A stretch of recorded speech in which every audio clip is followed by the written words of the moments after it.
সিরাজগঞ্জের ঐতিহ্যবাহী জায়গা ভাই ভাই এখানে চলে আসলাম খাওয়ার জন্য। দেখা যায় এখানকার টেস্টিকর খাবারটা কেমন লাগে। এখানে অনেক লোক দাঁড়িয়ে আছে, বসেন ভিতরে যান, বসে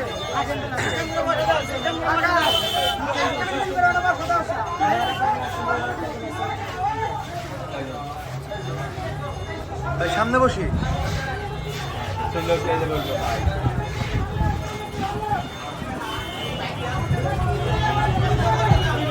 লোকের সমাগম যে এখানে খাওয়ার মতো কোনো পরিবেশ নেই, তারপরেও চেষ্টা করতেছি এখানে খাওয়ার জন্য একটা প্লেস করার জন্য।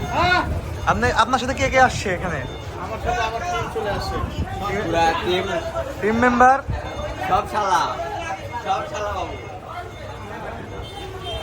তোমাকে বলতে না, তোমাকে একটু ধরে, এই যে আমিও আছি এখানে।